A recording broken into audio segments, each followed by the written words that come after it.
This is Jay Coffee Talk. Thank you for tuning into my channel. Today we're going to talk about a rapper who experienced a good amount of success in the rap game, but then after the fame decided to turn himself in for a murder that he had committed 17 years ago at the time that he decided to confess. So you may remember a rapper in the early 2000s who had some hits by the name of G-Dep. G-Dep's real name is Travell Gerald Coleman, and he was born in Harlem in the 70s. And, he was in the streets, grew up in the projects, and had a bit of a substance abuse problem, and, was just out there wilding out a little bit at a young age. And he had a knack for rapping, you know what I mean? He was nice. He could spit. So as he was in the streets, he was pursuing music, writing music, recording music, and he actually, prior to signing a major deal, had some albums out in the streets that did sell locally and created a buzz and had other labels looking at him, and actually, had a deal with a smaller label. But in 1998, Diddy, Sean Combs, decided to give G-Dep a deal in 98. We didn't really see him, till 2001. But you may have heard him on some songs on like Black Rob's album and a couple other tracks here and there that, were put out through Bad Boy Records. So in 2001, his, to me, classic album, to all the hip-hop fans that are listening, hit that comment section and let me know what you thought of G-Dep's album, Child of the Ghetto. A lot of hits on there. Hey, give me a break, I might shake the building place. But I was born ready, and I was already on the bitch to spaghetti. Free with the vacate all women and children. I spit it out. Special delivery. Attack like a vulture. See you in the culture. Said I get you. Where did So I'm sure you remember them tracks. A lot of the whole album was pretty dope, but the bigger songs that people would know him for, even if you didn't listen to the album, were Special Delivery, Let's Get It, and G-Dep was doing his thing. He solidified himself in the rap game as a for real MC, very lyrical, gritty street rhymes about the life that he had really lived. But it was kind of crazy. It was like G-Dep was gone from music as quick as he came in. We really didn't see him anymore after those couple years, 2001, 2002, a little bit in 2003, and that was it. He was gone. So what happened was G-Dep fell back into his own ways, being in the streets and abusing drugs, and his drug of choice was PCP. And, for anyone who's ever known anyone to use PCP or did it themselves, it's, no joke. No drug really is a joke, but PCP would just have people, bugged out in a crazy state of mind, burnt, fried. And somewhere around 2005 or 6, I believe it was, after G-Dep got released from Bad Boy Records in 2003, which is kind of crazy because he signed a 5-album deal and he had that huge hit album, but that dropped in 2001. So between 2001 and 2003, Diddy must have saw something that he didn't like and, knew that G-Dep wouldn't be able to follow it up with another album. And it just wasn't worth for him business wise to keep him on the label. But around 4 or 5, he ended up doing a radio interview because everyone was so interested in hip hop to know what happened to G-Dep. And in the interview, it's pretty sad. He's trying to freestyle and he's stuttering and he just seems off. He doesn't seem well. and he opens up and speaks about his PCP addiction and how he got back into using drugs. And in this time period, after the fame, he ended up being arrested numerous times, assaults, robberies, petty larceny, drug cases, all kinds of stuff. And at one point, he was in a cell phone store and got into a heated argument with the people who own the store, and he smashed a phone that they had on display. Now, when he went to the county jail for this, his bail was something like $500, $700, something like that. It was under $1,000, and he could not post the bail and sat a month in the county jail over a broken phone.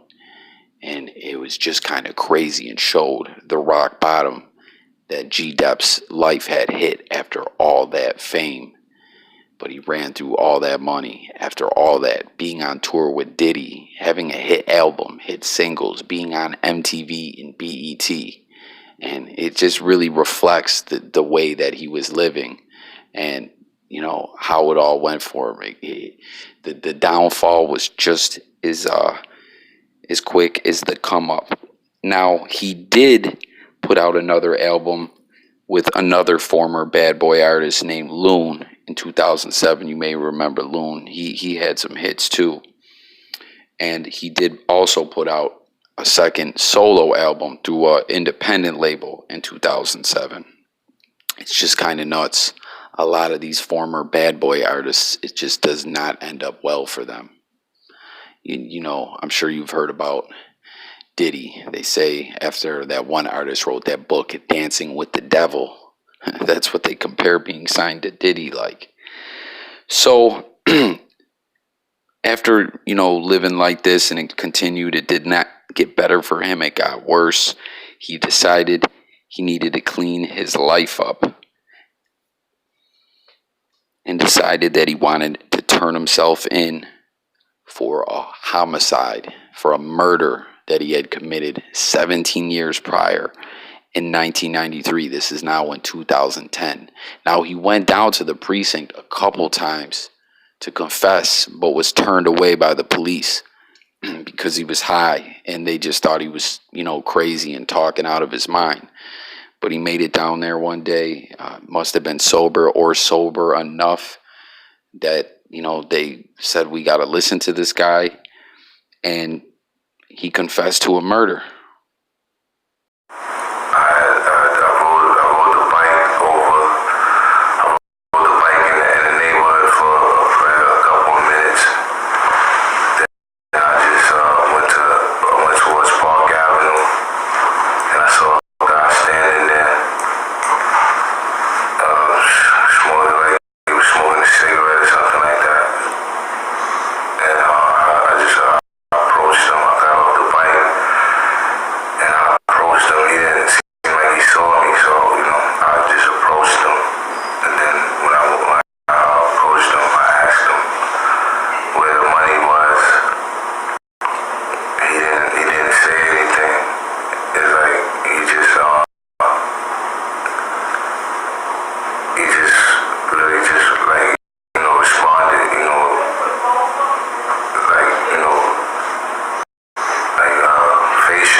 So you hear him in that audio clip there speaking about the murder, which he committed, you know, right outside of the projects where he lived.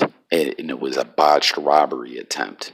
As you heard, he approached someone, you know, that he was plotting on and asked them where the money was. And when they were not giving the money up, you know, They ended up lunging at the gun. A little struggle ensued, and he shot them 3 times. So when it's all said and done, he, ends up taking a plea to second-degree murder and, goes to prison, makes it upstate in 2012 with a 15 to life sentence. Isn't that just something? In 2012, you're on your way on that bus upstate to reception after just 11 years prior, you had a hit record out, and now you're on your way to prison and broke and just don't even have any money left. So, but G-Dep, if you really listen to that album, you can hear it's like autobiographical. He really spoke about how he was living. The streets ate him up. I mean, he functioned, and he did what he did, and he worked hard and got into the rap game and had success, but everything had just kind of weighed on him over the years, especially that murder. He had to turn himself in to get right with God when he decided that he wanted to change his life around and just take responsibility for what he had done. Now, he originally said that he did not know that he killed the man, because after he shot him and he ran off, he didn't look back, and he threw the gun in the East River. Now, as I said, he has a 15 to life sentence, and he could come home in 2025, December of 2025, if he is granted parole. But with that 15 to life sentence, he never, you're on parole for life, and that's just what it is. See, a lot of sentences in New York State prison for violent crimes have something called a CR date, which is a conditional release date, which means that even if you get turned down at the parole board, eventually, after 85% of the bid is done, they have to let you come home. They have to conditional release you. On this 15 to life, there is no conditional release date. But I suspect that they may let G-Dep come home, with everything involved in the case, the way that he's turned himself in, and, is living the good Christian life, even though he's in prison.